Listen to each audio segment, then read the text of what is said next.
so. You good? You're good. Hi, good evening, everyone. I'm not sure that everyone can hear me. I can hear music in the background, so it's a little bit, it feels a little bit louder than normal. Thank you so much. Oh, now I sound louder than normal. That's probably not good for anybody in the room either, but that's okay. We'll we'll go with that. Thank you so much. So I want to call to order this regular, well, it's not regular because it's going to be a very special evening, but our public school board meeting for school district number 73, the Kamloops Thompson, this day, Monday, December the 12th of 2022. Before we get going this evening, we acknowledge the land and the labor of the Secwepemc Nation, whose connection to the land we remember and whose presence, past, present, and future, we respect. As a part of supporting and fostering learning through the generation and dissemination of knowledge, we acknowledge that this meeting today is taking place on the land of the Secwepemc people, which is the traditional territory of the Secwepemc people, specifically the Tk'emlúps te Secwepemc, where we are honored to live, learn, and play. So we'll call this meeting to order. Before we get going, I guess we'll start with our very least exciting agenda item, number 2.1. We're going to look at an adoption of the regular public meeting minutes from November the 28th of 2022. I'm looking for a motion to accept these minutes as circulated. Thank you, Trustee Karpuk, seconded by Trustee Kang. Any discussion on the minutes as circulated in the packages, trustees, before I look for a motion? All right, seeing none. All those in favor? Thank you. And opposed? Seeing none, the motion carries unanimously. Thank you so much. I'm looking for a motion for the approval of tonight's consent agenda as circulated in the packages. Moved by Trustee Karpuk, seconded by Trustee Hickson. Thank you, trustees. Is there anything that trustee wanted lifted from the consent agenda as circulated this evening? All right, seeing none. All those in favor? Thank you. And opposed? Seeing none, the motion carries unanimously. Thank you. I'm now looking for an adoption of the agenda for this evening's meeting as circulated. Moved by Trustee Kang. Thank you. Seconded by Trustee Hickson. Are there any additions or deletions to this evening's agenda as circulated? Yes, Trustee Karpuk. 3 under 13, please. Thank you. Any other trustees have any additions or deletions from this evening's agenda as circulated? Thank you. Okay, seeing none, I will look for all those in favor of the motion to accept the agenda as amended. All those in favor? Thank you. And opposed? Seeing none, the motion carries unanimously. Thank you. This moves us on to item next, which I'm very, very excited about. I will turn it over to you, Dr. Nixon, for this evening's education topic. Through you, Board Chair Grieve, to the board and to the community this evening. Tonight, we are so excited to welcome 40 students who are members of the Kamloops Thompson Honor Choir and Choir Director Jenica Elpa, Choir Manager Cindy Olson, and accompanying us Lori Jane Froese and Carrie Tarnowski. Thank you to the District Arts Coordinator, Janet McCloy, for supporting and organizing and writing about choir preparations and performances throughout last weekend, this week getting ready. Their performances tonight will consist of 3 songs: Candles, Here Comes Christmas, I Want a Hippopotamus for Christmas, and all of these are part of the winter concert theme Cake, the Christmas Acts of Kindness experiment. This year's musical Cake is about performing acts of kindness in the community. The students were inspired by the acts of kindness in the play and performed their own acts of kindness in our community. And tonight, we warmly welcome our choir. Thank you.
Hello, we are the Kamloops Thompson Honor Choir, and we are very excited to be performing for you tonight. We are doing 3 pieces today. Our first piece is called Candles, Candles, and our second piece is called Here Comes Christmas. And our last piece is very serious, and it's going to be a surprise. Top secret surprise song.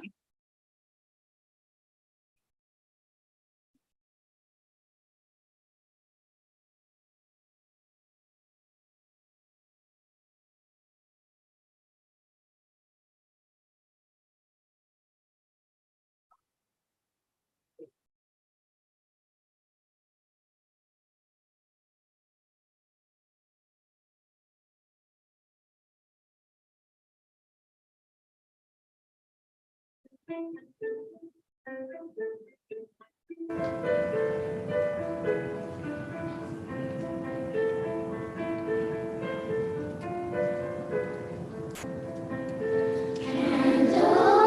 candles in the windows, glowing, glowing through the night, shedding, spreading cheer in darkness, lending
I'm sitting here, honestly, I cannot stop smiling. That was an absolutely incredible performance for us.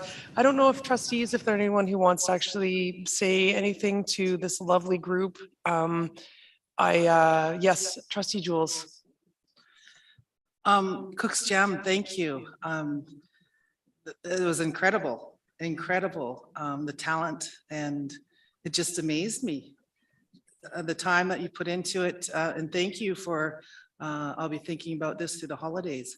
I definitely will, and thank Cook's Jam after so long of not being able to enjoy a choir. It's very nice to, and I'm sorry, but in our culture, a thanks. And that was very wonderful. Thank you. Thank you so much.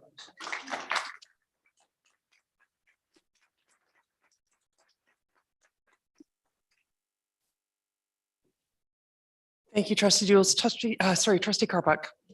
I have to say that this is always my favorite board meeting of the year because it really does kick off Christmas season for me, and hearing you guys, such amazing voices, and the joy and excitement and energy that you bring just really helps me feel like Christmas is off to a good start. So thank you so much.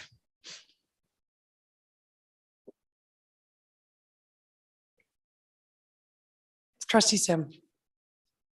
I want to go back to school and have you as my choir instructor. That's all I have to say. I think it was just remarkable watching you and how you were able to build that energy amongst the students, and they followed your lead. And as the performances went on, each of you became so animated, and it was just marvelous facial expressions and the choreography and the attention to detail. It all created just a great performance, and each of you should be very proud of the effort you put in today. Thank you, trustee Sim. Thank you very much to you all. I don't know, Dr. Nixon, if you have anything that you want to say. I know that we always do extend the invitation, and I laugh every time I do it. You are more than welcome to stay for the rest of our meeting. I can assure you it will not be as exciting as what we just witnessed, or wanting a hippopotamus for Christmas, but I will leave that with you and your incredible families for encouraging you and bringing you here this evening, and your caregivers. So thank you to you, thank you to them, thank you to everyone who's put everything into this, and I will turn that over to you, Dr. Nixon. Well, I had the pleasure of seeing you on Sunday, and I really enjoyed it. And I have to say that not only did you do a great job performing today in your drama on Sunday, but I'm keeping this forever, this beautiful little pamphlet that you designed. And I do want to compliment all of the students and the parents who have been so faithful in bringing you out and practicing. And having been a former music teacher myself, I know that you didn't get that way without a lot of practicing and rehearsal. So I thank you very much. I also want to thank Jenica Elpa, Cindy Olson, Lori Jane Froese, and Carrie Tarnowski. I know your countless hours have been well worth it. And Janet McCloy, thank you as well. Thank you.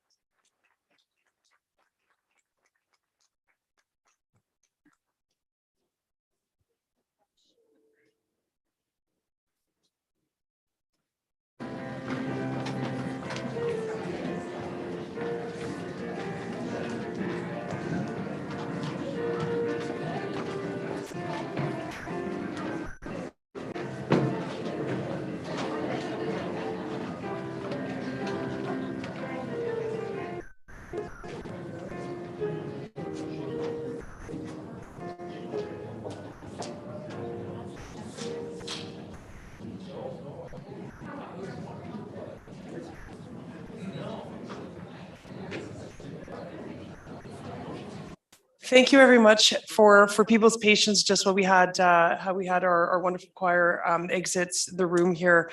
We will move on to item next. We have no public inquiries, petitions, or written presentations.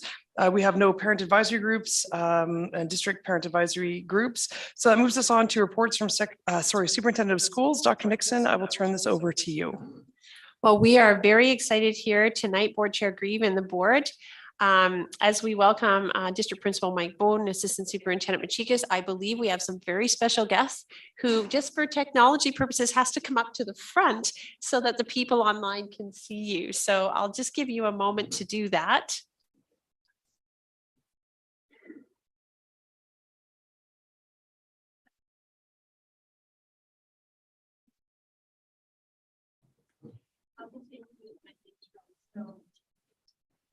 So through you, Board Chair Grieve, to the board and community, in the 2022-2027 District Strategic Plan, the board is committed to cultural and identity development in all students and sharing culturally important artifacts, protocols, and ceremonies to advance truth and reconciliation. So tonight, we are so excited and honored to welcome Randy and Amanda Big Sorrel Horse, who has created a traditional Aboriginal wooden staff for the Kamloops Thompson Board of Education on behalf of the school district. I invite Assistant Superintendent Machikas and District Principal Bowden if they would like to share a few words prior to the sharing of the gift. Thank you, Dr. Nixon. I will be brief as a non-Indigenous person and then ask District Principal Bowden to explain the significance of the staff and express our appreciation. But I would like to publicly thank Randy and Amanda, not just for this incredible gift, but the countless gifts that you have provided students in this district, as well as staff, and certainly myself. You are very patient in your teaching of cultural traditions and ways of being and knowing. And I know that every question I've ever asked you, I'm safe to do so. And so I just really appreciate you and want to publicly thank you for this wonderful gift. And I'll ask District Principal Bowden to talk about the significance of this staff. Like Assistant Superintendent Machikas, Chair Grieve, Dr. Nixon, Superintendent Nixon. It's actually a real pleasure to have Randy and Amanda come and present this. And I'm not going to take a lot of time talking because I'd like Randy to sort of explain the significance of the staff and the meaning behind it, because it's quite a significant meaning and some of the protocols. But before I do, just want to talk about the staff. It's staff for the children. It's a Secwepemchin word for the staff. On the path to truth and reconciliation, I just want to acknowledge territory and cultural protocols of the local First Nations and rights holders and all Aboriginal peoples is pretty significant, and the staff represents a lot of that, much like a nation's flag would be. And again, the staff and all staffs of its kind are considered unique and sacred. So it really identifies the carriers of the staff. In the past, we have used staffs in some of our school district ceremonies, like our graduation ceremonies. We borrowed that staff. It's been gifted to us to use. Amanda and Randa approached us last year about making a staff for the school district that has some significant meaning around this staff and for the children. So again, it's a real honor, Randy and Amanda, to have you here tonight to explain to the Board of Education and the audience the significance of that staff. And just so you know, Randy has handmade all of the components of the staff, including the beadwork. So I'll turn it over to you. Cooks Jetchum. Hi to everybody. My name's Randy Big Sorrel Horse. I'm Amanda's husband for 30 years. I'm from the Blood Reserve, Alberta.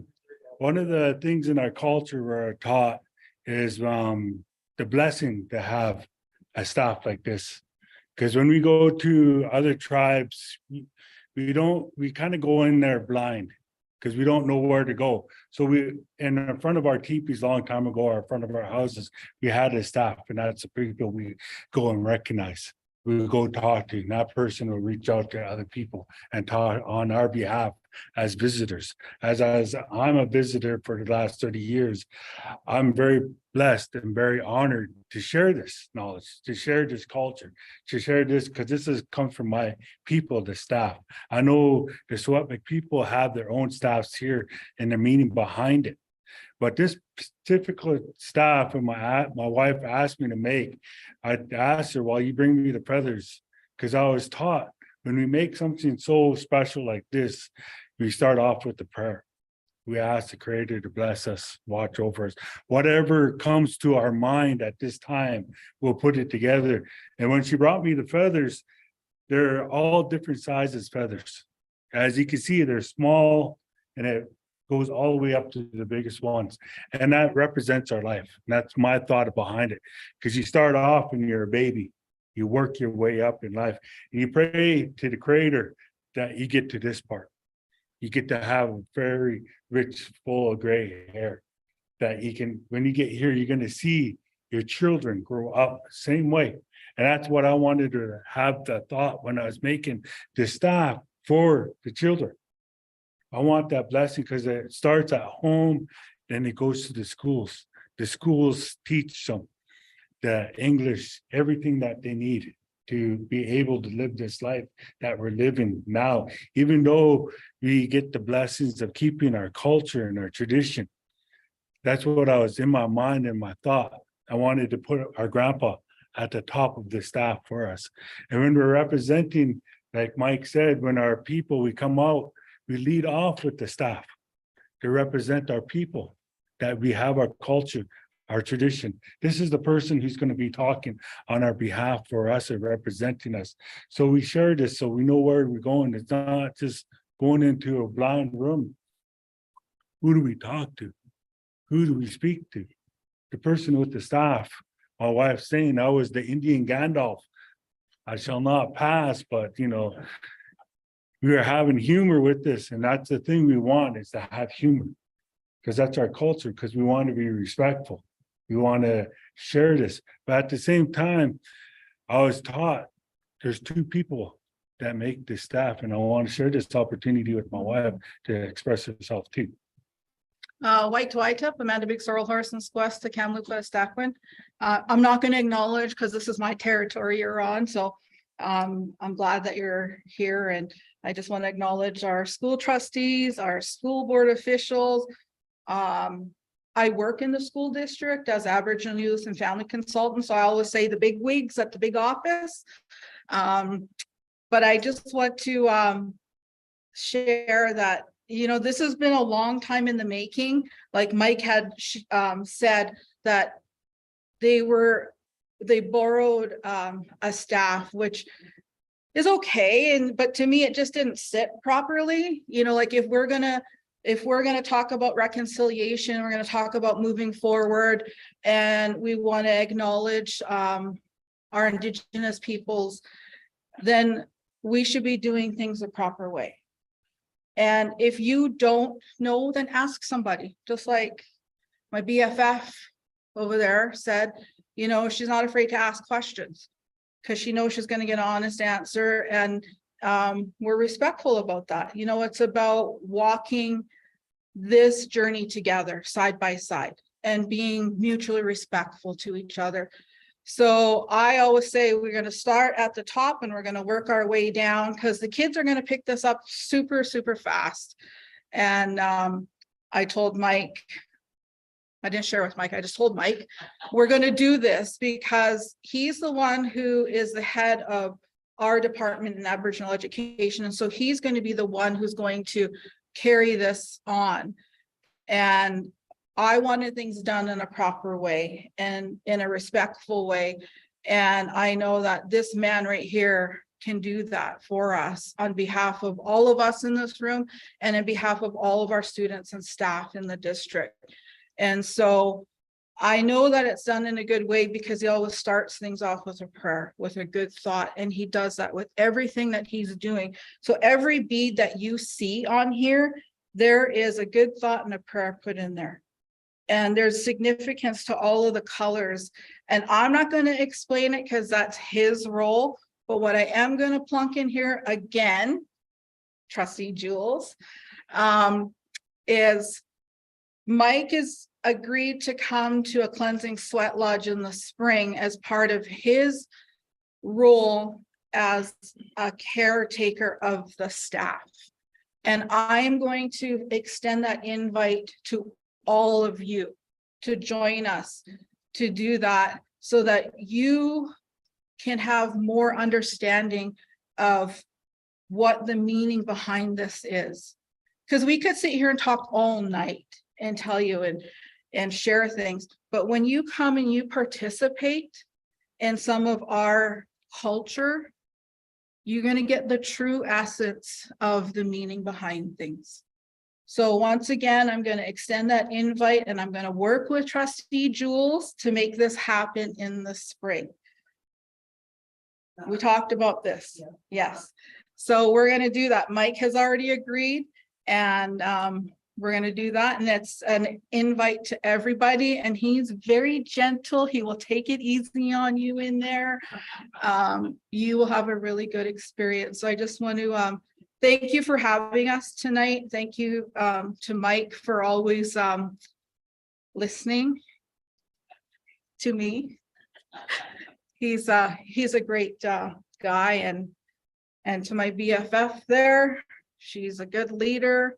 My BFF is Vessi Mochikas. I just want to say that. So, but I always acknowledge Bill Hamlet. We've known each other a really long time. I think we were talking 20 something years, it's over 25 years, Bill and I have known each other. So I have a good relationship. And with Grant Riley, he used to be my supervisor for this brief little time.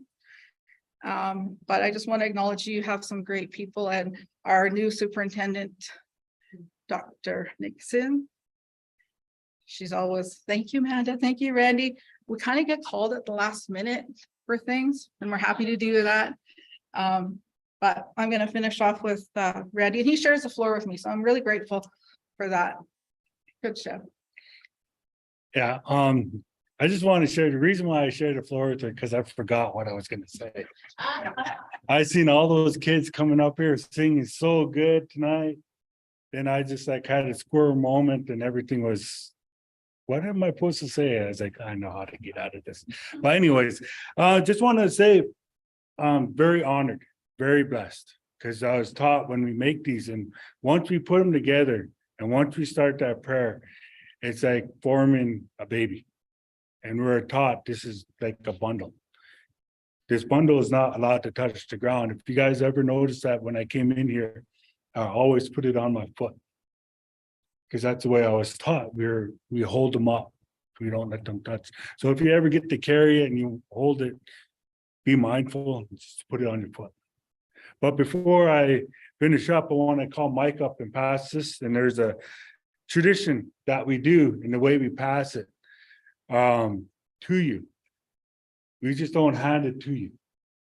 You know, in our cultures, when we give something and when we're have that respect to that person, we pass it to you 4 times. You ask the Creator to bless you, watch over you, look after you, and take care of you. The same way you take care of this, He'll take care of you. Thank you. Okay. Oh, okay.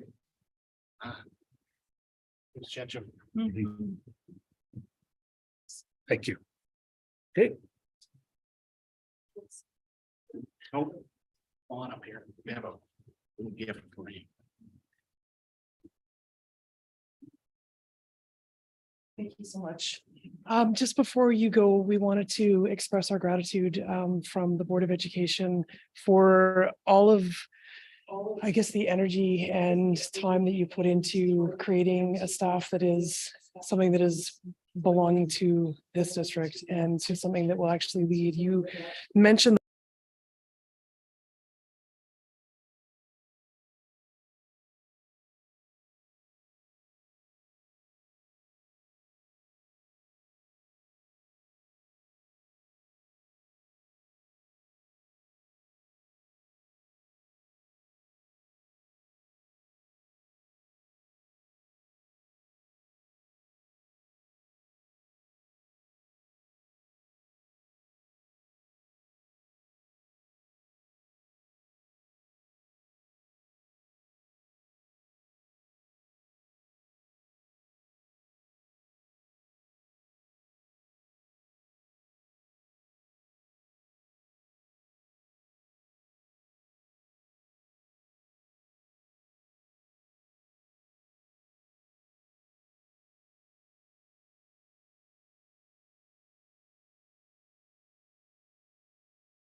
Thank you very much.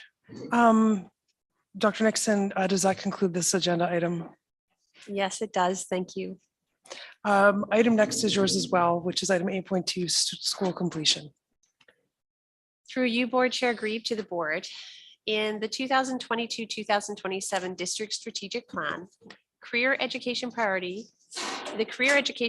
is that the goal for every learner graduates, knows who they are, and has plans for who they aim to become in their pathway. In Board Policy 2, the board reviews results on high school completion as provided by the Ministry of Education and Childcare. The ministry reports on those students who take either 5 or 6 years from the time they enter grade 8 until graduation to earn a certificate of graduation or adult graduation diploma. I invite Assistant Superintendent Hamlet to share the school completion report. Thank you. Thank you, Dr. Nixon. Through you, Chair Grieve, to the board. I would like to thank Director Keeneline, District Principal Schmidt, and School Completion Coordinator Gino Cotolero. They'll be doing the presentation tonight, so I would like to turn it over to Director Keeneline and his team at this time. Thank you, Assistant Superintendent Hamlet, Chairperson Grieve, Vice Chairperson Kershaw, Trustees, Superintendent Nixon, Secretary Treasurer Cassidy, District staff and guests. As has been said already, I am joined this evening by District Principal of Information Management and Analytics, Jake Schmidt, and District School Completion Coordinator, Gino Cotolero. They're working their way towards me right now. And together we'll provide a brief presentation to accompany the school completion memo that's included in the board agenda package.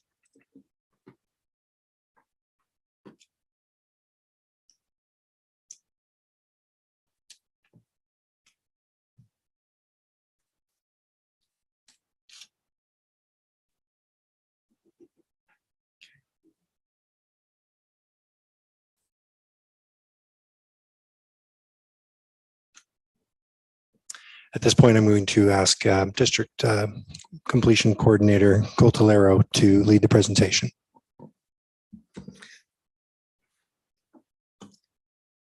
Thank you, Director Keeneline, and good evening, everyone. Tough spot to be in following that choir and Amanda and Ryan's presentation. I wish I could sing. We're going to do some data stuff, so it's kind of it's going to be boring a little bit. We'll see if I can spruce it up a little bit, but it will be tough.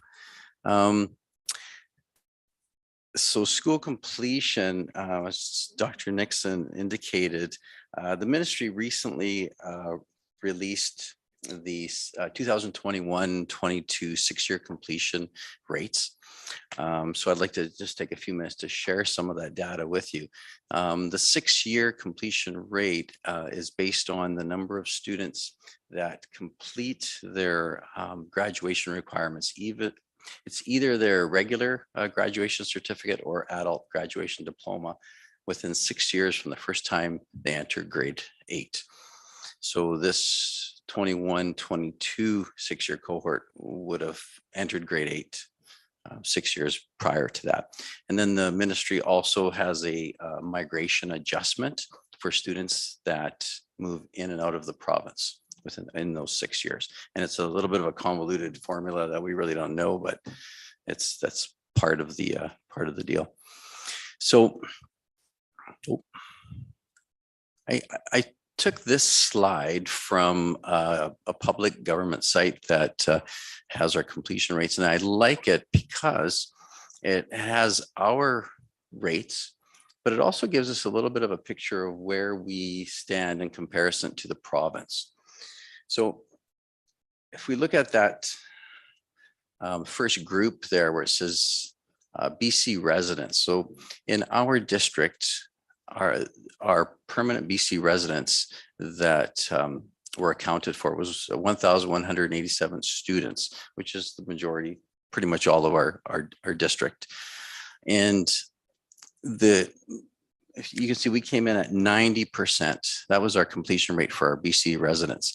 The gray shady section there, that is the typical range in BC.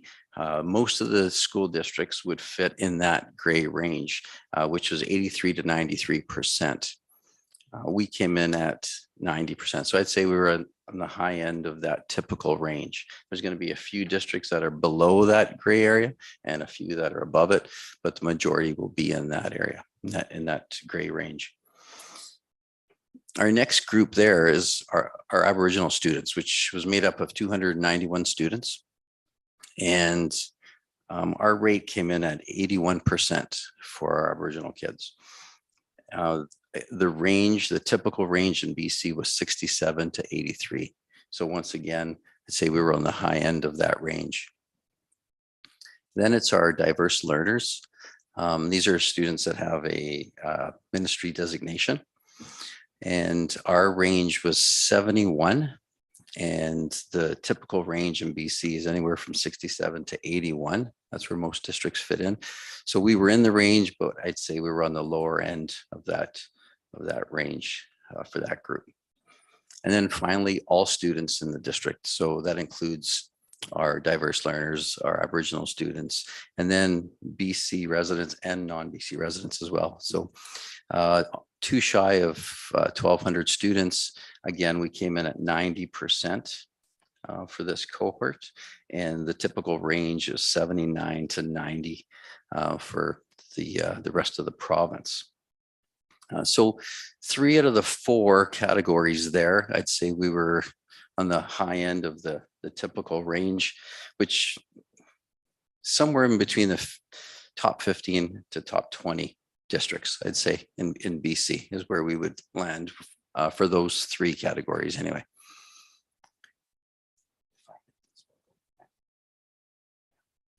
So what I'd like to do now is just have a look at all those categories, those subcategories, but I'd like to kind of give you an idea how we've done over time for each of those, and then also in comparison to the provincial average over time. So I went back 8 years. As you can see, this is our all students category. So all the students in the district over time. And you can see that it's been a pretty steady increase for the most part. We're trending in the right direction and have been for quite a long time.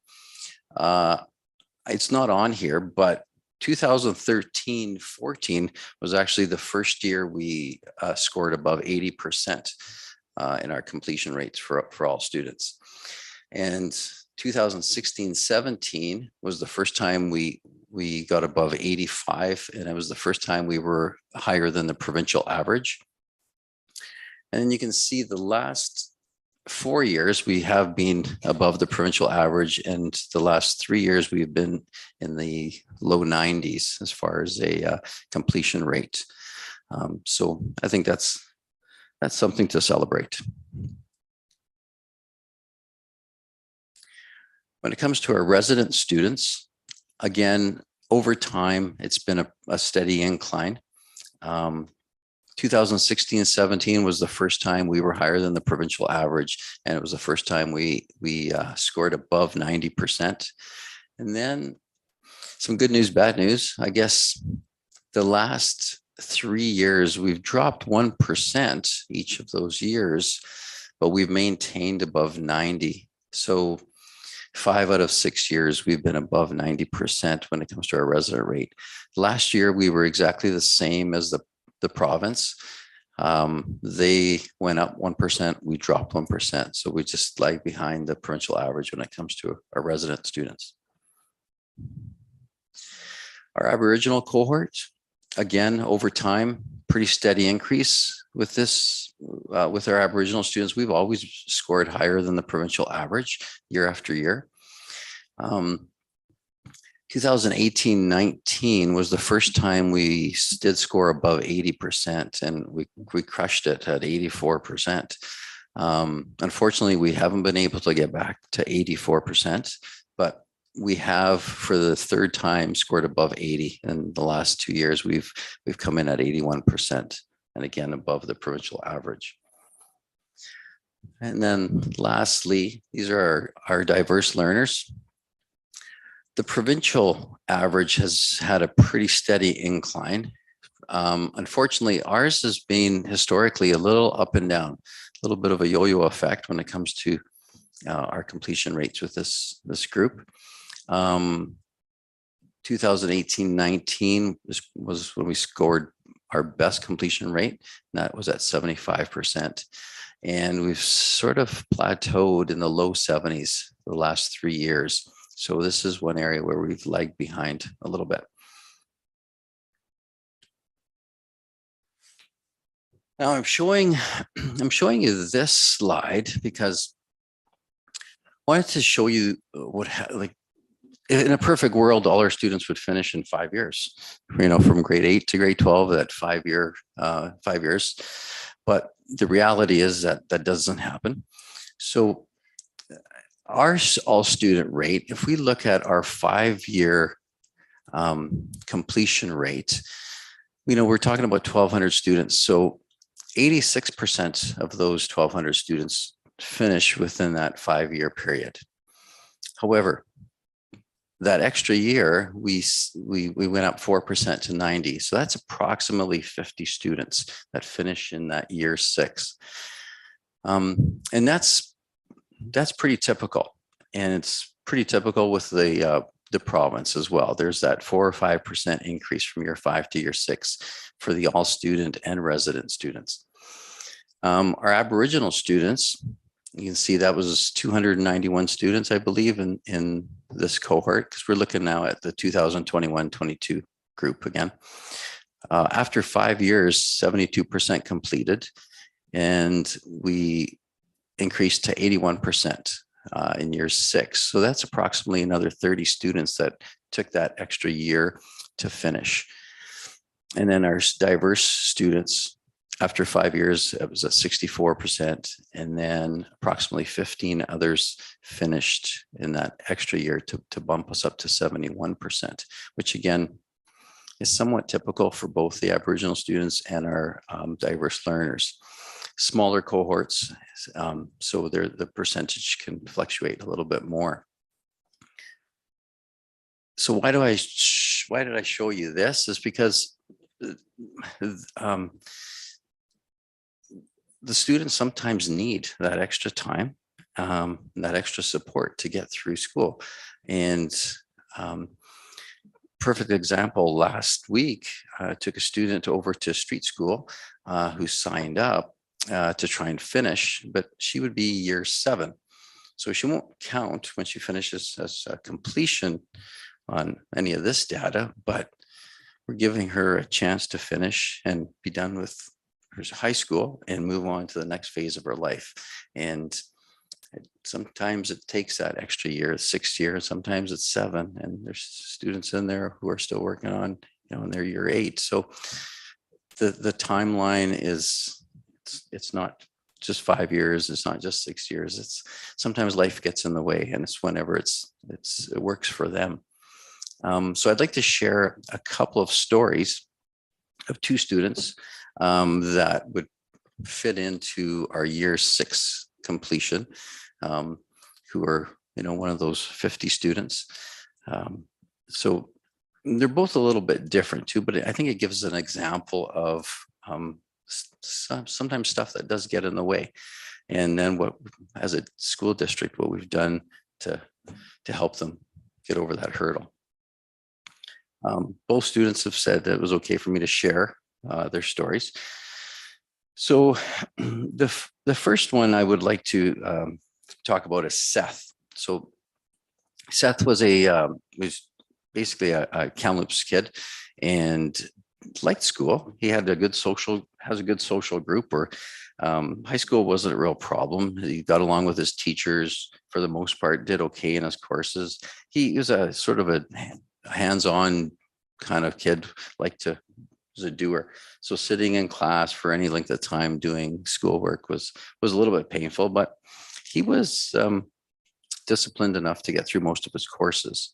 However, in grade 11, COVID had everyone started learning from home. It was the virtual type learning. And he said he struggled with that a little bit, but he was determined enough to get through it.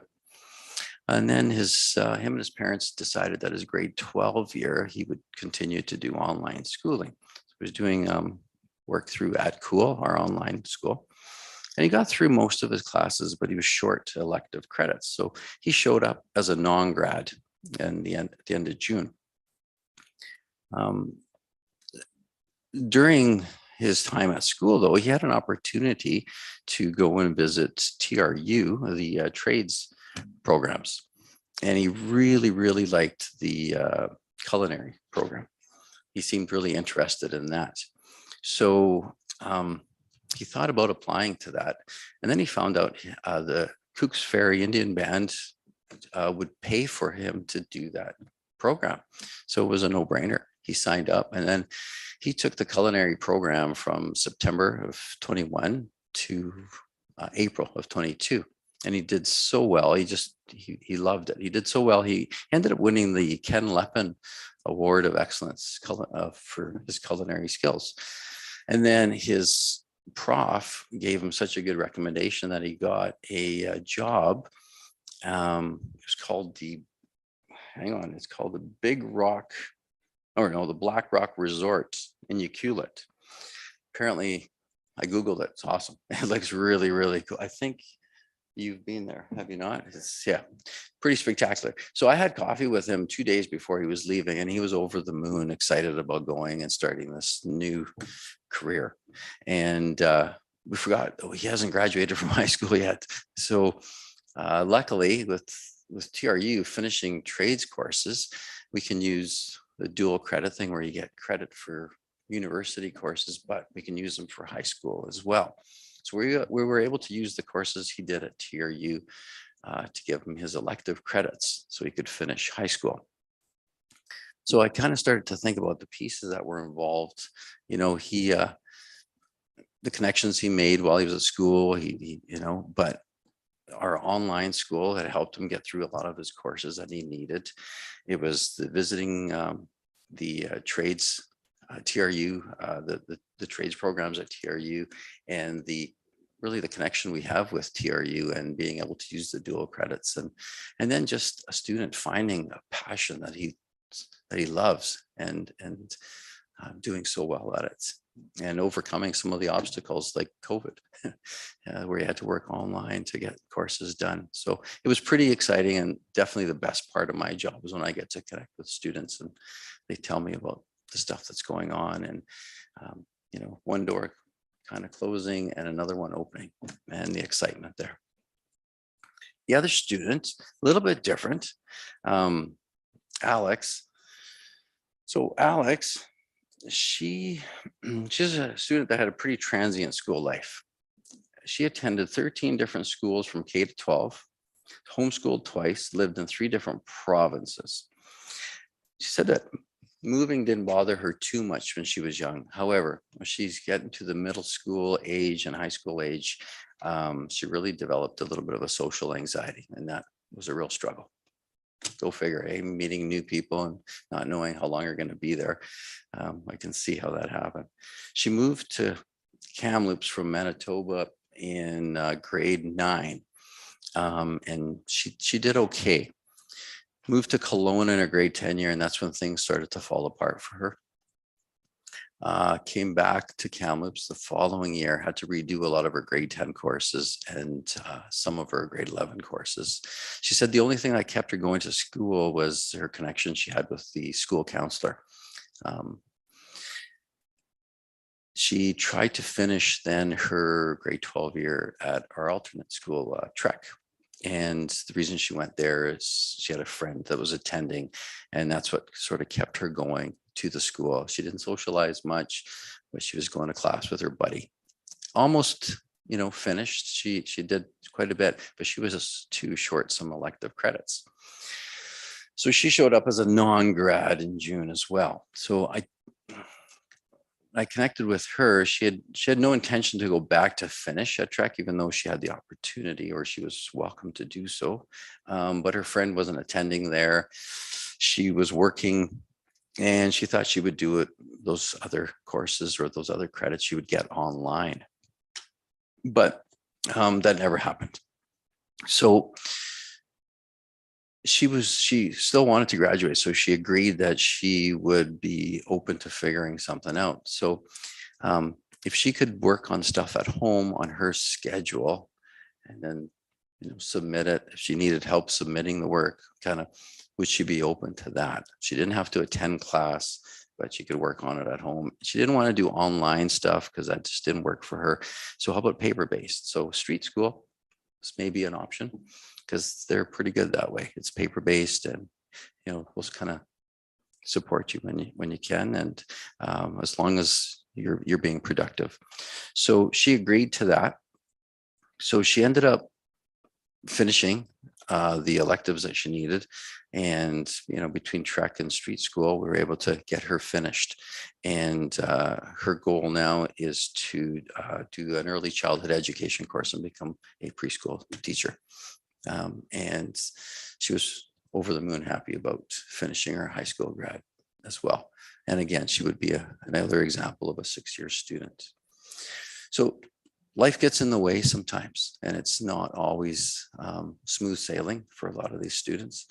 So it would be nice if they finish in 5, but often, the case is such that they need that extra year and that extra time and support. So I feel very fortunate to have this role where I do get to help, but it's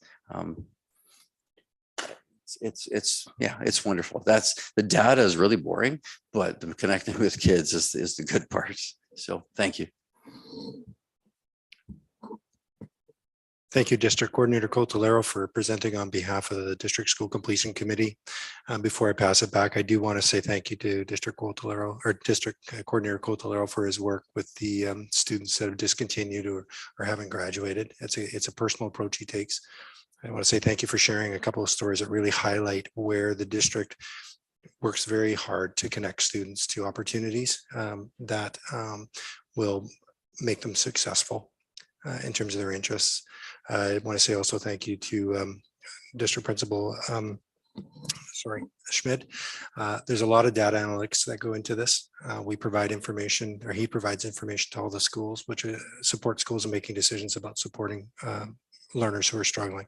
So, and I always end this presentation by talking about all the other educators that play a role in student success, because the pathway to graduation starts in kindergarten.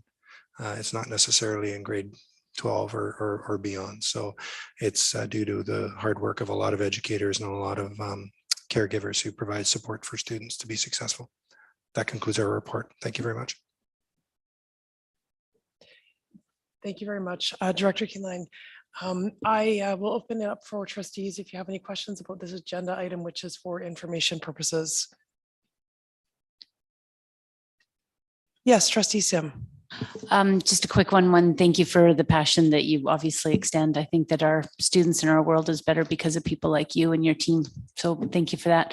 The second thing is that the small dips that you spoke about, it seems to me that it's directly correlated to COVID and that engagement piece. I wasn't sure if you spoke about that specifically. You had talked a small bit about COVID, but it does seem interesting. Yes, could be. We just don't know for sure, but I was kind of thinking, are we going to see a dip, or what are the effects of COVID? So this would be a perfect example of a cohort that definitely was impacted for sure.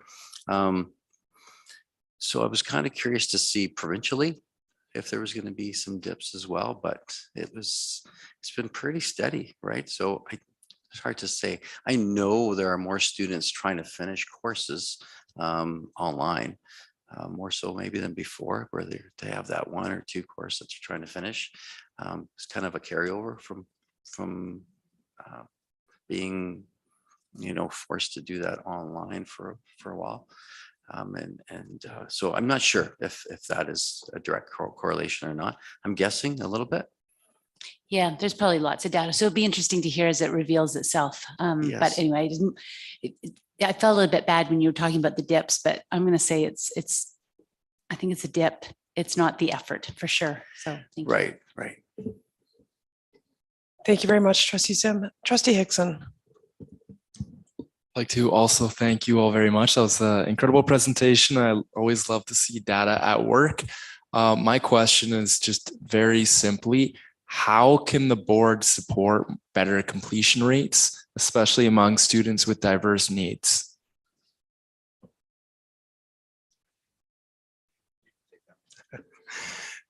That's a very good question. Thank you very much for that, Trustee Hickson.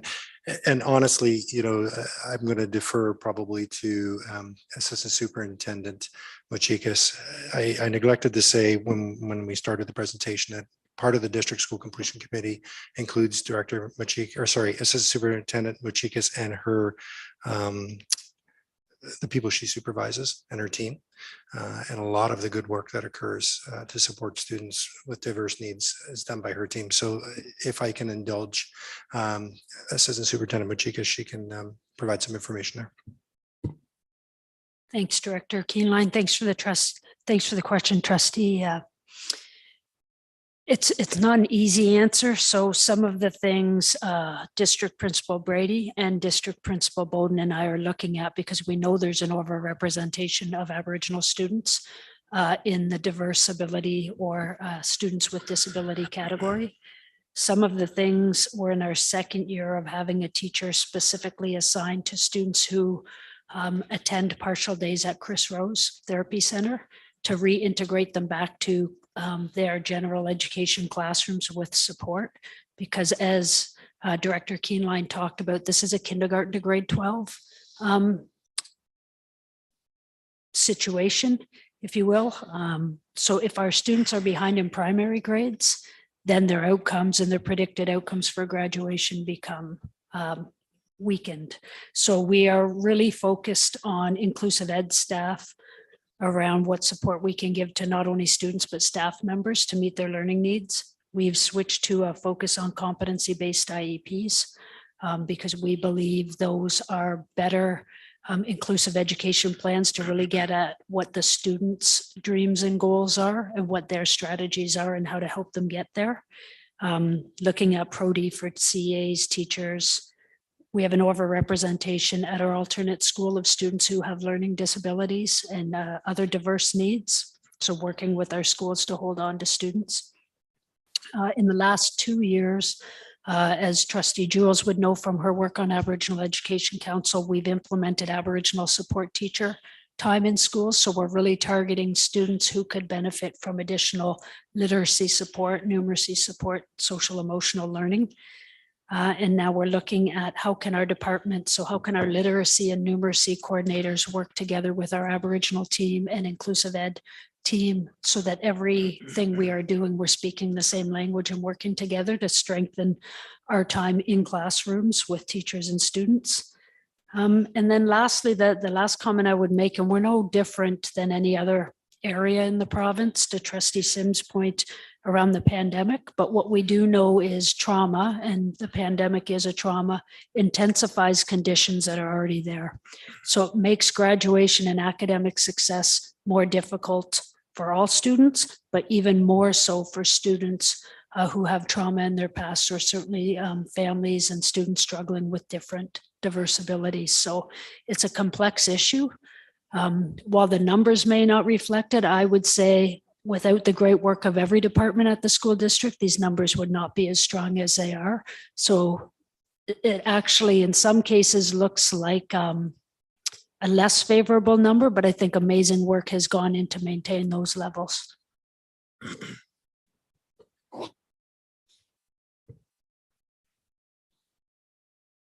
Thank you very much, Trustee King.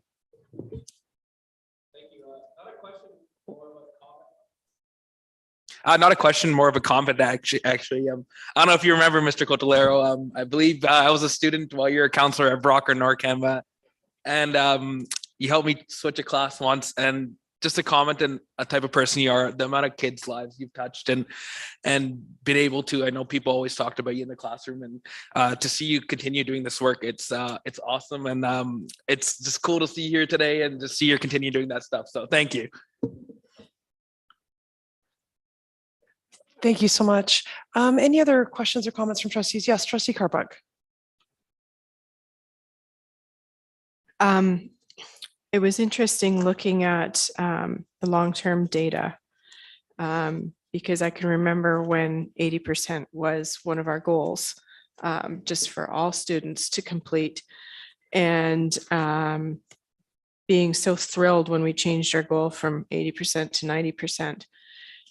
And remembering when our Aboriginal graduation rates were in and around 60%. So it's been incredible watching how our completion rates have changed and knowing how much our completion coordinator has factored into those rates, knowing that seeing more kids being connected to the right place where they can complete their high school and their learning has been so significant.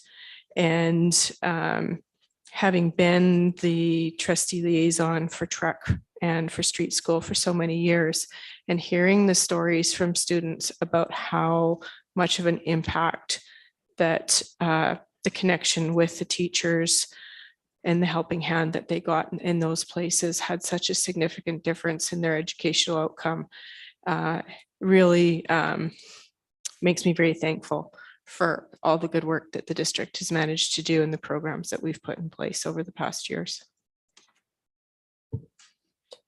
Thank you so much, Trustee Karpuk. Any other questions or comments from trustees? This agenda item was also for information purposes, and there's no action required. All right, seeing none, I will let you, I will turn it over to you, Dr. Nixon, to close this agenda item.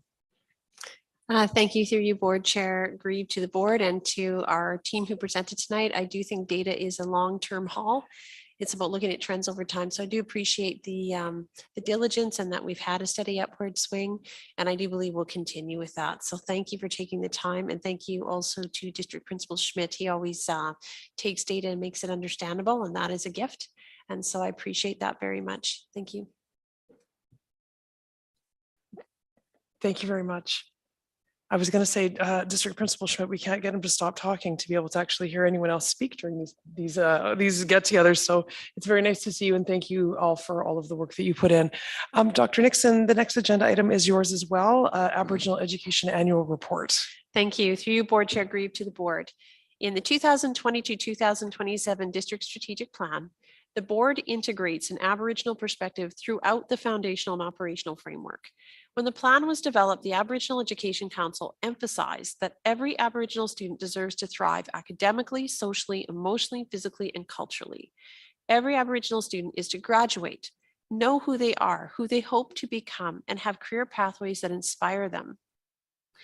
The Aboriginal Education Report includes a pedagogical vision of student success enacted through research-based strategies. It presents evidence of meeting educational priorities intellectually, socially, emotionally, culturally, and identity development, career development within a sustainable, equitable system. I invite Assistant Superintendent Machikas and District Principal Mike Bowden to share the Aboriginal Education Annual Report. Thank you.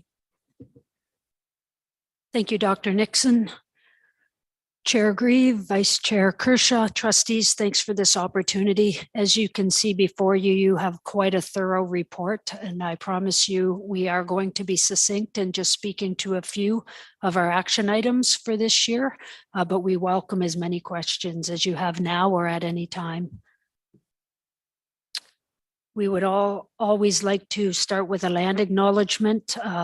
I'm always grateful to be a settler and uninvited guest here in Secwepemcúlecw, the traditional unceded territory of the Tk'emlúps to Secwepemc.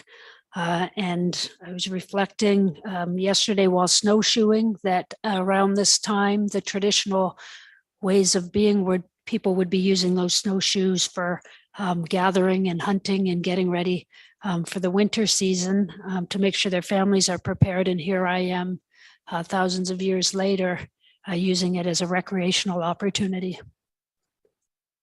So District Principal Bowden and I have a number of staff, and we won't review each staff member by any means, but we do have a coordinator and resource teachers that work closely with Aboriginal education workers and teachers to embed First Peoples principles of learning, Aboriginal content, ways of knowing and doing into the classroom, as well as to the last report we just heard. The last year we created a position called the Aboriginal Graduation Support Teacher, who goes and does some of that work that Gino was just speaking of to ensure that students are graduating and given opportunities to access courses and learning so that they can graduate. And we've had tremendous success at the district level through having 3 community outreach workers who can help us reconnect with families that are having trouble engaging with schools, community support, and whatever is needed to be successful. And we have Sheila Collins, who provides a tremendous amount of support to both District Principal Bowden and myself. At the school level, we have Aboriginal education workers who do tremendous work around academic, social, emotional work with Aboriginal students as well as culture groups. We have Aboriginal family counselors who act as counselors for students, as well as the position Amanda Big Sorehorse was talking about, Aboriginal youth and family consultants. They do some important cultural connections work with students and families. Additionally, we have 2 contracts, one with the Kamloops Aboriginal Friendship Society, and Bernice Jensen comes in and teaches all several different things such as drumming, song, storytelling, sharing the culture and the knowledge, and helping kids really get their hands busy learning traditional things, activities that Indigenous people in this area would do, as well as Elder Jackie Jules, who holds the cultural contract from Kamloops to Secwepemc and runs the museum. And lots of our students have benefited from field trips, and staff have benefited from Jackie's expertise. As well, at the school level, we have increased the amount of Aboriginal support teacher time, as I just spoke to in the last segment, as well as we have Secwepemc Sheen language teachers that are provided through core funding in approximately 6 schools. So they're teaching students the traditional Secwepemc Sheen language.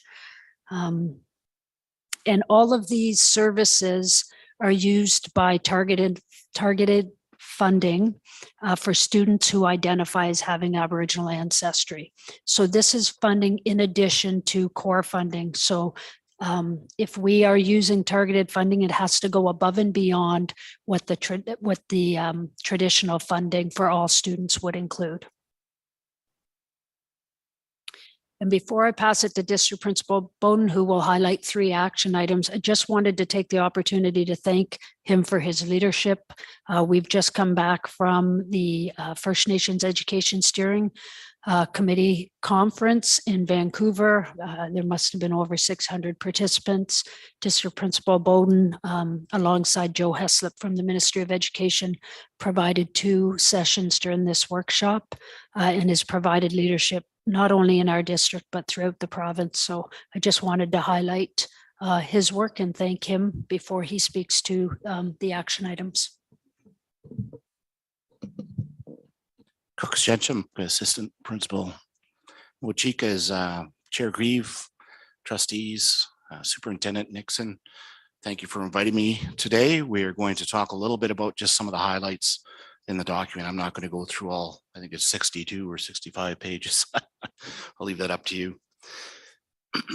As you may or may not know, there's several guiding documents right now in BC and actually nationally that sort of guides the work that we're going through, especially when we talk about reconciliation and rights holders and education in British Columbia. So this is just a few of the documents that are linked in your report, if you have it electronically, that guide the work that we do, including the School Act, Ministry of Education and Childcare, which is an interesting piece. As you know, childcare is just added, so we'll be looking at that in great detail and the implications around Aboriginal education with that as we move forward.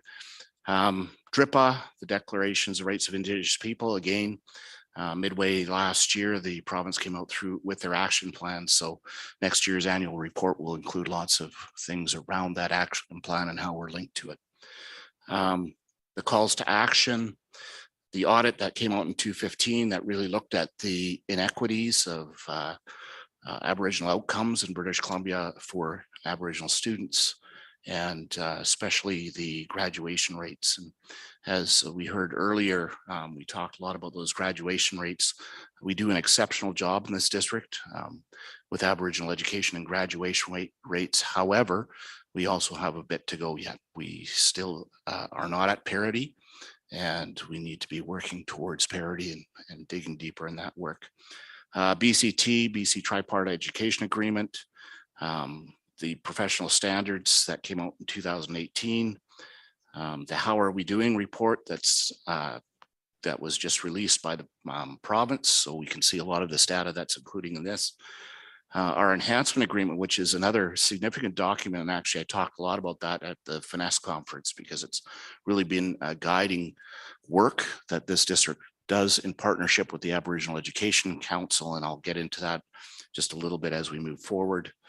Our district strategic plan.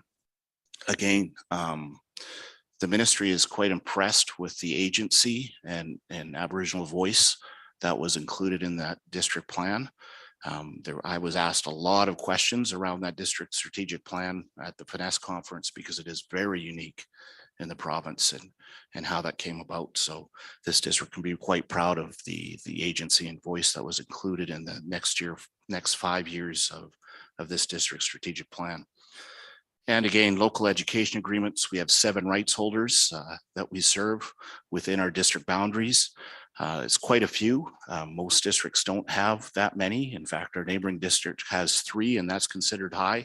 We have 7 local education agreements that we were able to negotiate successfully. And we have a great relationship with all 7 of those rights holders and nations. So we can be proud of those local education agreements. It really guides the work that we do also. Just a quick, this is a look at our current Aboriginal Education Agreement. It did expire in June. We're working on it. In fact, this week, we'll be working with the Aboriginal Education Council and starting to get that signed off. So we'll be doing a lot of work on Thursday with the Aboriginal Education Council. And then into January, we are hoping to get something done and completed and signed off for the next 5 years for the school district. I'm pretty optimistic that it will be a good document. It will build on what we've done and guide our way in the next 5 years in our journey to support Aboriginal learners. This was another significant piece and was one of the reasons that we were asked one of 2 districts to share at the Finesse conference some of the work that we've been doing. They are really interested in the amount of agency and voices we have in guiding the work. These are some of our more significant partners that work with us in the education realm, taking a look at things like equity and other education items. So the Aboriginal Education Councils, I already talked about the 7 Nations rights holders, our 7 LEAs.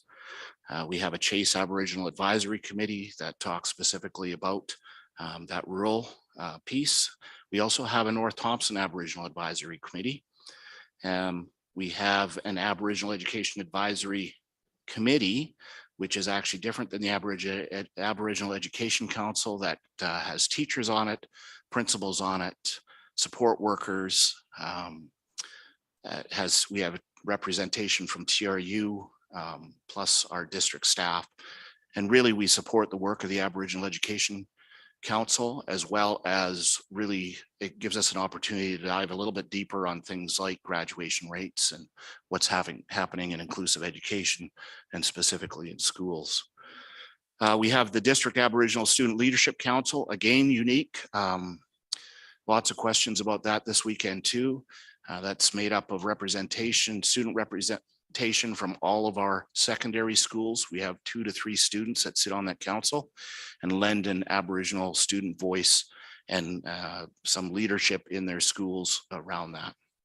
And you're going to see at the end a little bit of a video I have that they've created and expressing their voice, not only in as leaders and that they want to share with students, but as a message to the adults and educators. And finally, we have Aboriginal school leader teams and sessions. So Assistant Superintendent talked about that inclusive education piece.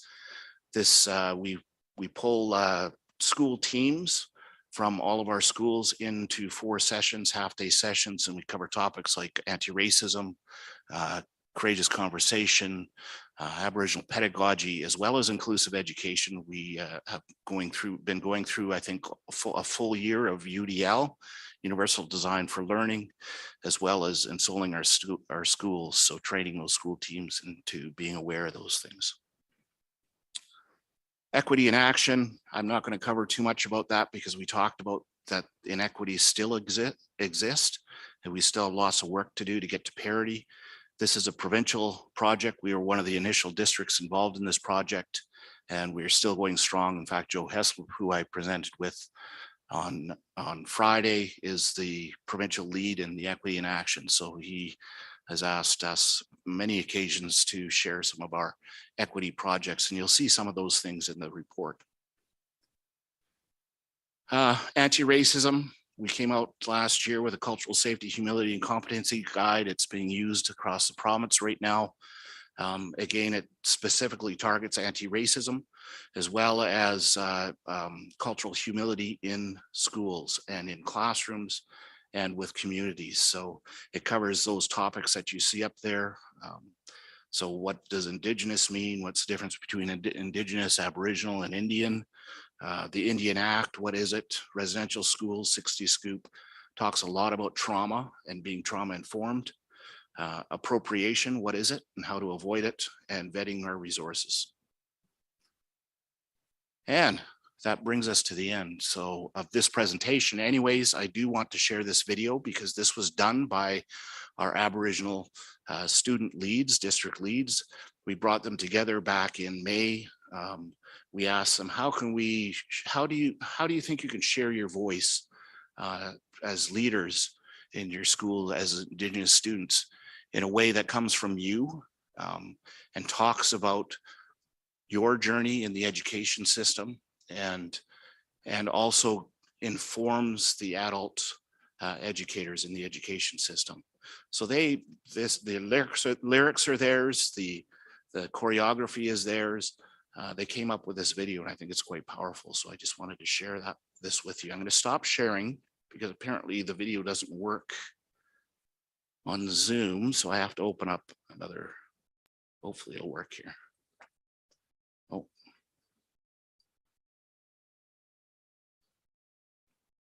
All right, let's see if this works here. Share it back. Make sure I have sound on.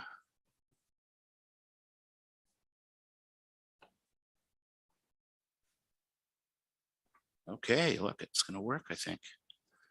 I'm going to go full screen. Whoa, oh, there we go. So this is their video.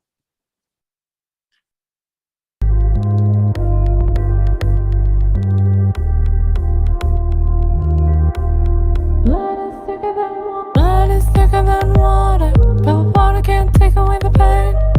Lone wolf of fire, only to help her obtain her pack. My mother said that I would show the world a new face, a bright new example.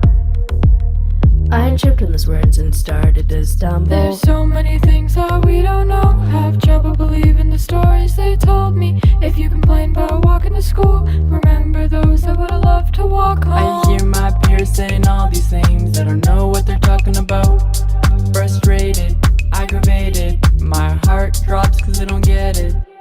I feel this anchor weighing me down, like I'm mentally bound. It keeps on coming around. I feel this anchor holding me down. You can be with us in our utopia.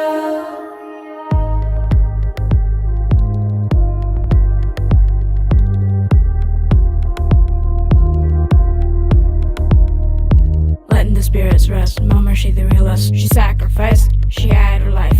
Remember her quest. She's with the crest. Letting them rest. She's still in my chest. I'm in a rest state of mind, thinking of growth. My brothers helped me through, so I'm taking a note. Achieve my goals, fulfill my soul. Making her proud, gonna go out loud. Growing mentally, separating, hurting, waiting. Finding your true self. Resilient, being free. Yo, yo. I feel this anchor weighing me down, like I'm mentally bound. It keeps on coming around. I feel this anchor holding me down. You can be with us in our utopia. Reconciliation, a reparation of friendly relations, a lazy line in your script, belittling, diminishing. diminishing? Have you been listening to our story? If our relationship is friendly, I would rather be your enemy. The past is the past, we're told. The past is our present, we know. Our children are born with misery in their marrow. Our mothers are not promised tomorrow. Reconciliation, they want full occupation. They're being patient. The blood quantum will surely end our nation so they can continue their industrialization without question or interrogation. They force us into stagnation. But want to repair our relations?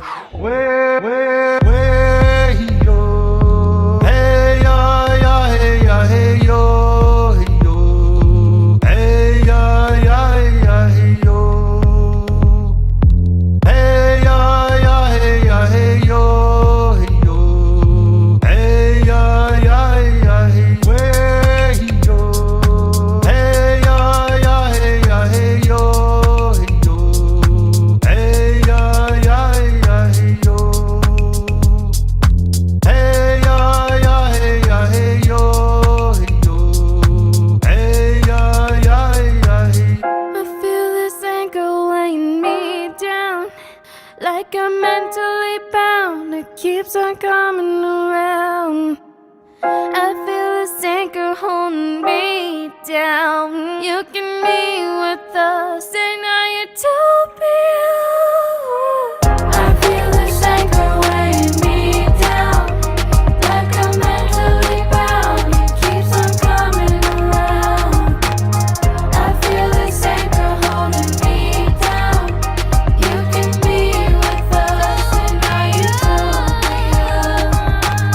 I feel this anchor weighing me down. Like I'm mentally bound, it keeps on coming around. I feel this anchor holding me down. You can be with us in our utopia.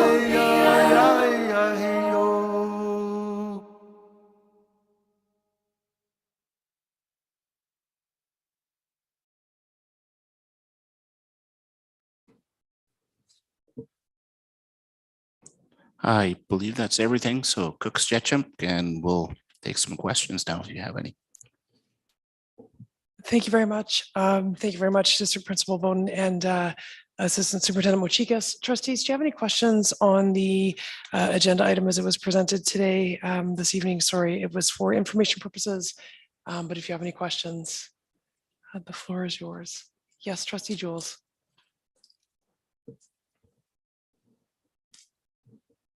I just want to say, Cook's Jam for the report. It's really in depth, really good information in there. Even though we as a school district, we're at 81%, and it was mentioned that we still have work to do, you know, but I must say, and I've said this numerous times, you know, SD 73 has always been a leader before Truth and Reconciliation was even a saying out there, in saying to be used nowadays. And I think it showed, you know, even BC in the direction, the commitment they have to Truth and Reconciliation, and for our next generations, the commitment they made with DRIPA, et cetera, adopting that. And that's fairly huge. I mentioned the first province to do that and moving forward. And we have a lot of good agreements, a lot of good papers that we can look at in regards to what supports this report. And I think one of the strongest is the local education agreements with our communities. I believe that every employee within the district should be reading those each year at the start of September to be reminded of what we as a school district said we were going to do, but also working hand in hand what the community said that they were going to do also. So it's not a one-sided agreement. It's agreement made together. And that's the way a lot of our agreements have been made in the past. If you look at the document of 1910, it was an agreement made with our chiefs and the government hand in hand. And it flows from there, part of our culture that we make. So I just wanted to say Cook's Jam to Vesey and Mike for all the hard work that's gone into this and in moving SD 73 in the right direction, because we can stumble, we can fall, as long as we get up, shake ourselves off, and failure is not something that you get down upon. It's you learn the lesson from that failure and you correct it and you move on. And working with the communities, I find it's one of our strengths also, considering that there's quite a few school districts within BC that don't have an Aboriginal Education Council, don't have that relationship with the local First Nations. They are getting there, they're starting to get there. Their eyes are starting to be open, and they're asking us, how do we do it? How do we start this? How did you guys start this? And we've been doing it for over 25 years. I believe we're going on to 28 years or so, 30 years of having an Aboriginal Education Council. So I just like to say Cook's Gem to Vessi and Mike and to all the team. There's a whole team that has to do this, moving it forward. And I look forward to seeing where our mark is in regards to our improvements within our school district, but not only that, our improvements within the province. We know COVID kind of gave us a little lull there, and we're going to see that within the data. And that's one thing I love to see is the data, because then we really have a true measurement of how we're moving forward. So just Cook's Gem for all the information. I love this report and all the hard work that goes from the top down and the bottom up. Cook's Gem. Thank you very much, Trustee Jules. Other trustees, do you have any questions or comments? All right, seeing none, Dr. Nixon, I will turn that back over to you to close this agenda item. I'll just reiterate, thank you very much to our team for presenting tonight. I know it was a detailed report and I had the pleasure of looking at it more in depth. But I thought that tonight you gave a nice little summary, and we have much more to come. So thank you. Thank you very much, Dr. Nixon. Moving on to item next is the item 8.4 District Employee Engagement Committee Report. And this is for you as well, Dr. Nixon. And I know that for trustees, just a heads up that it is one that requires action. Yes. Thank you. Thank you. Through you, Board Chair Grieve, to the board. In the 2022-2027 District Strategic Plan, the Board of Education prioritizes the well-being of staff and students. In the fall of 2018, the superintendent at the time had established a district employee engagement committee, and we have since re-engaged the committee with new members on October 18, 2022, and again on November 29th. Co-chair Weidrich and I held our first meeting. We worked in pairs with the committee members. And what we did is review the results and the action items identified from that time. There were 5 key items: employee training on administrative procedures, mentorship, especially onboarding, employee growth through non-evaluative feedback, employee recognition, and survey to assess progress and communicate what was done. On November 29th, our committee reflected on the best starting point for our work together based on these 5 priorities, and they decided that it was necessary to design and administer a survey to gain a new baseline of how employees are doing and what contributes to or inhibits employee engagement in their work. To that end, I have a recommendation for the board to support this next step. Thank you. Thank you so much, Dr. Nixon. Trustees, do you have any, questions, comments, or discussion that wants to take place before we entertain a motion based on the recommendation from Dr. Nixon this evening?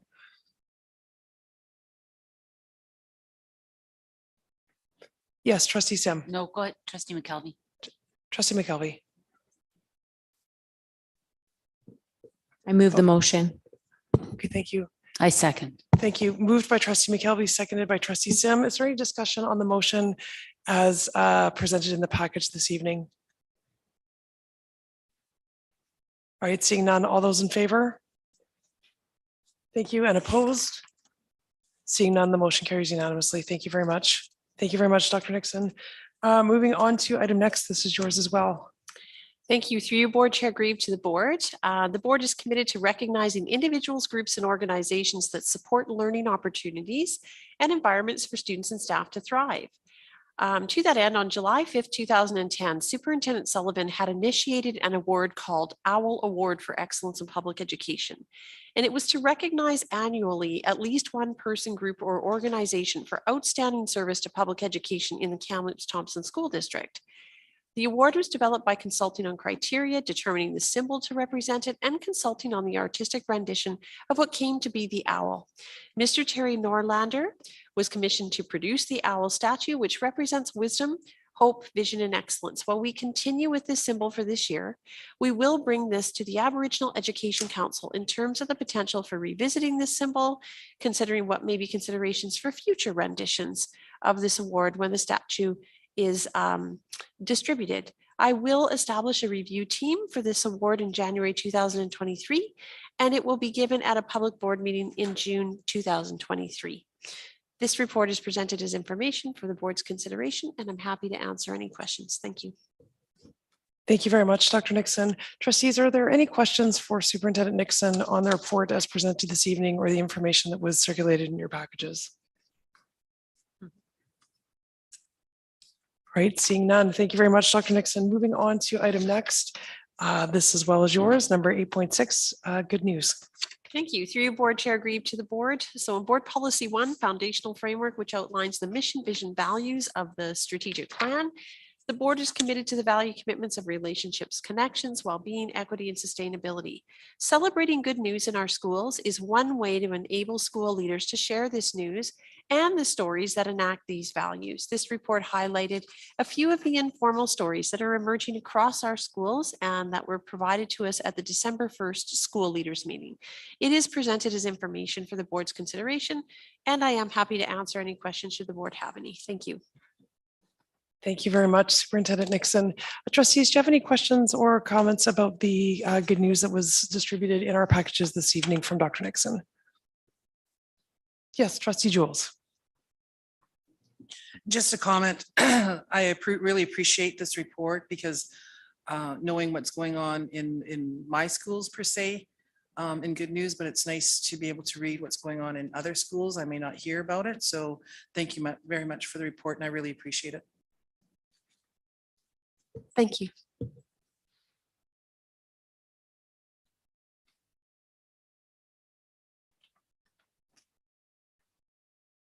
Sorry, I thought I broke my mic. I apologize. I'm just sitting here pressing buttons over here by myself. Thank you very much, Trustee Jules, for your comment.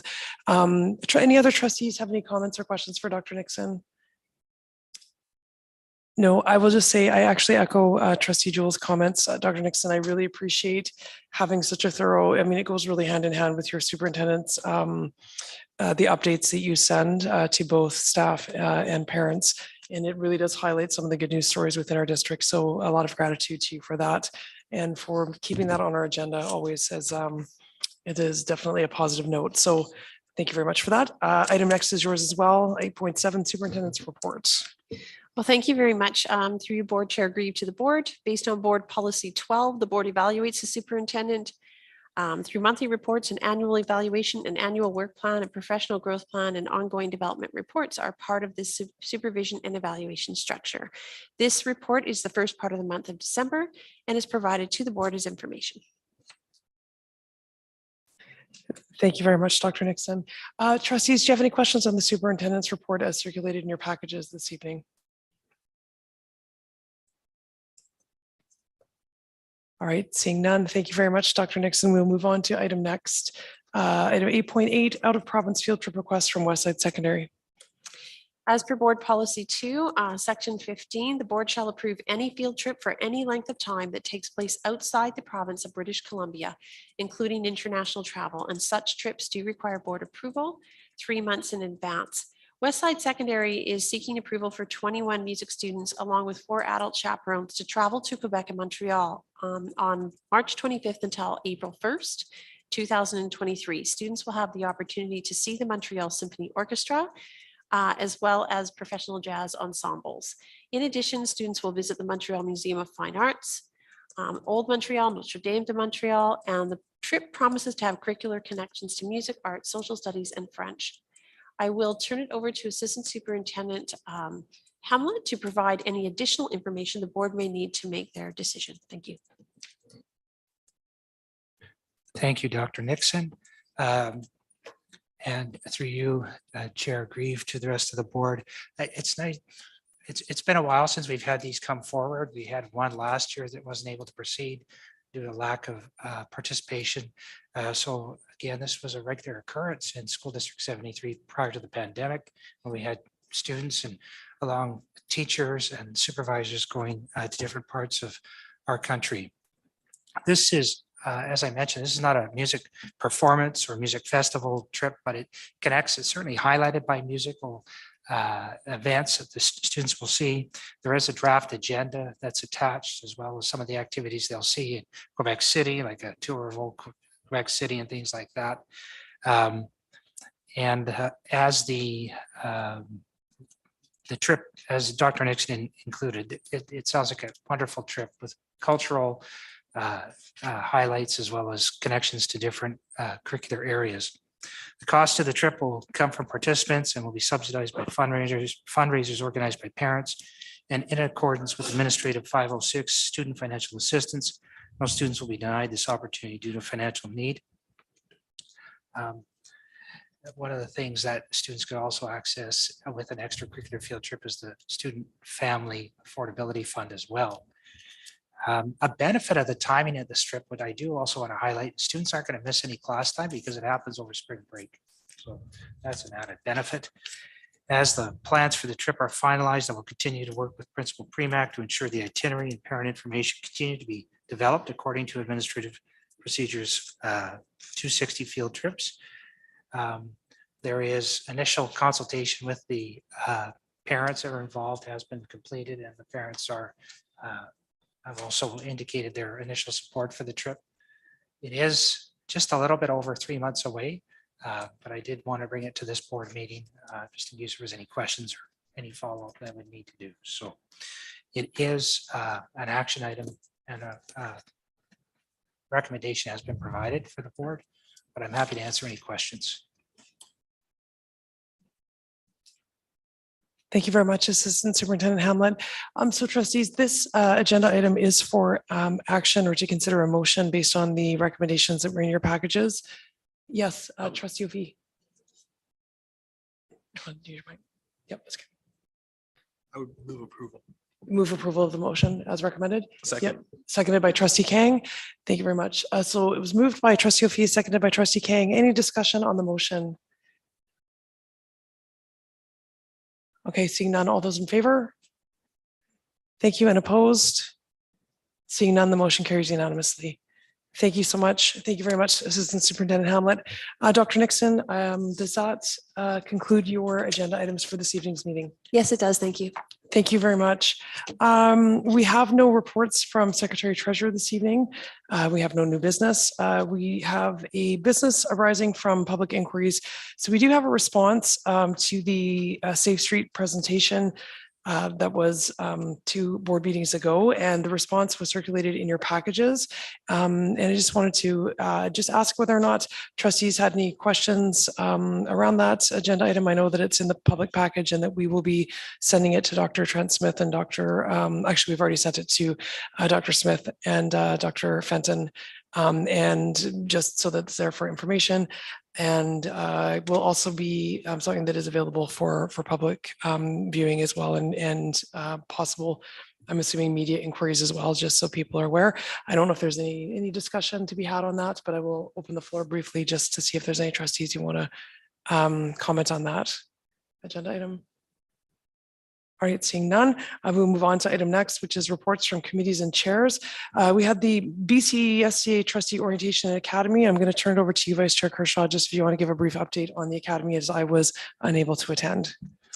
Yes, I was joined all of the board with the exception of yourself, Chair Grieve, and Trustee Sim were able to attend, along with Superintendent Nixon and Secretary Treasurer Cassidy. We had the opportunity to see a number of really great sessions, as well as do some team building and spend a little bit of time getting to know one another better as a new board. I think that truly my personal favorite session was by Dustin Louie of UBC. It was on leading reconciliation. I found that some of the speakers were just outstanding this year at Academy. You know, we had lots of variety in the sessions. I think there was something there for everyone. So truly a great session. Thank you to BCSTA for organizing that. Excellent. Thank you so much, Vice Chair Kershaw. In terms of Chair's report this evening, I don't really have anything to report other than to let people know I'm sure that we will be having a lot of things to report on after trustees to have opportunities to attend different Christmas concerts and things like that throughout their community of schools. And so we will look forward to that in the new year. Moving on to item next, it's trustee reports, inquiries, and good news. And Trustee Karpuk, you have 3 under this agenda item. The first item is Provincial Council. I was able to attend and present at Provincial Council, which took place at our academy. Sort of 2 items that are of interest to the board. One is that BCSTA's budget, like a lot of organizations' budgets, we're starting to develop next year's budget, which will be finalized. We'll have an idea of what it'll be once we have final numbers from the provincial government for enrollment. But pressures that other organizations are having around inflation and such. So expect to see with the draft budget that we're going to see increased costs around salary and supplies and that type of thing. And second thing from Provincial Council is that we did have one motion that was debated and it passed unanimously. And that was to send a letter to the provincial government and Ministry of Education to make sure that we have an increase, a lift in our funding to help deal with inflation, because I know that our costs are going up substantially. My second item is I'd just like to recognize the Brock Leadership class. They've been busy doing fundraising and food drives, and they were able to build 11 food hampers for Brock families.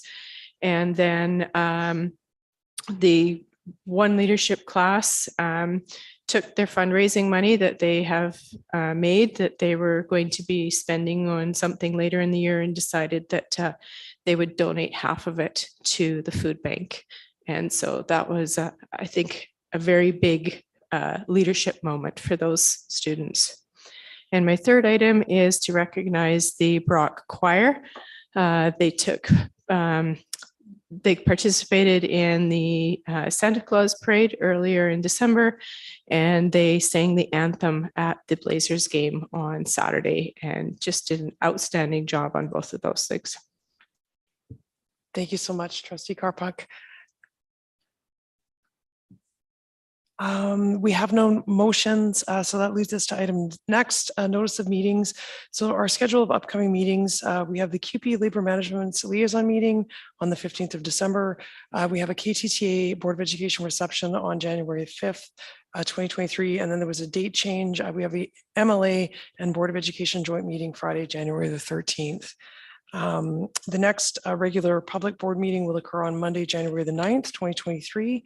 I can't believe how fast time is flying. And that will be located back at our school board office at 1383 9th Avenue. And yes, Trustee Karpuk. I won't be able to make the CUPE Labor Management Liaison meeting on the 15th. I'm writing my audit exam. So if someone could fill in for me, I'd appreciate it. Absolutely. I will send an email asking for a replacement person to attend in your stead. Thank you very much. Okay, seeing no more agenda items, I will look for a motion to adjourn. Moved by Vice Chair Kershaw, seconded by Trustee McKelvey. Thank you very much. We are adjourned. Thank you.